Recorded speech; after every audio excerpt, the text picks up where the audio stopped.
Hello बच्चों, let's read this question. Question says match the transformations in column first with appropriate option in column second. So here it is column first and column second and we have to match these columns. So first reaction is CO2 solid is converting into CO2 gas. Okay, now we can write A reaction is CO2 solid, it is converting into CO2 here carbon dioxide gas, CO2 gas. अब हमारे पास option है phase transition है, एलोटॉपिक change है, del H positive है, del S positive है, del S negative है. देखिए यहाँ पर सॉलिड से गैस में कन्वर्ट हो रहा है, तो सॉलिड से गैस कन्वर्ट हो रहा है मतलब फेज ट्रांजिशन है. सो यहाँ पर लिखेंगे हम ए मैचेस विद पी. अब वापस चेक करेंगे, जब सॉलिड से गैस में कन्वर्ट हो रहा है that means degree of randomness is increasing. So सबसे पहले हम लिखेंगे यहाँ पर की कॉन्सेप्ट में लिखेंगे डिग्री ऑफ रेंडमनेस इंक्रीजिंग. अब डिग्री ऑफ रेंडमनेस इंक्रीज हो रही है तो इसको हम एंट्रोपी से रिलेट करते हैं. So entropy is equals to positive in this case. That means A P के साथ मैच हो रहा है, ऑल्सो ए एस के साथ मैच हो रहा है. अब यहाँ पर हम एंथैल्पी चेक करेंगे. तो जो CO2 सॉलिड CO2 गैस में कन्वर्ट हो रहा है, ये रिएक्शन हमारी एंडोथर्मिक रिएक्शन है. एंडोथर्मिक रिएक्शन है. एंडोथर्मिक रिएक्शन है तो इसके लिए the value of del H is positive.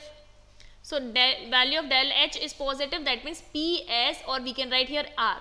So this is the match of column first A option within column second. अभी हम हमारी सेकेंड रिएक्शन लेंगे. सो second reaction that is B is calcium carbonate CaCO3 solid. Here it is given as gas, it should be solid. Calcium carbonate solid state में exist करता है. So this is converting into calcium oxide solid plus carbon dioxide gas. Now अब हमें इसमें से क्या करना है कि एक कैल्शियम ऑक्साइड सॉलिड और कार्बन डाइऑक्साइड गैस में कन्वर्ट हुआ है. सबसे पहले हम यहाँ पर निकाल लेंगे del S, that is change in entropy. तो देखिए यहाँ पर डेल एन जी निकालेंगे. डेल एन जी क्या होता है? Summation of number of gaseous moles at product side minus summation of number of gaseous moles at reactant side. तो प्रोडक्ट साइड गैसियस मोल कितना है? 1 और reactant side 0. So del N G is equals to कितना आ गया? Positive value 1 आई, तो ये positive value है. इसका मतलब है जो चेंज इन एंट्रोपी होगी वो भी पॉजिटिव होगी. और यहाँ पर हम देखो एक रिएक्टेंट से 2 प्रोडक्ट्स में कन्वर्ट हो रहा है. So this reaction is endothermic reaction. Endothermic reaction है, that means the value of del H is positive in this case. So हम लिखेंगे यहाँ पर जो बी ऑप्शन था हमारा वो मैच करेगा एस के साथ और आर के साथ.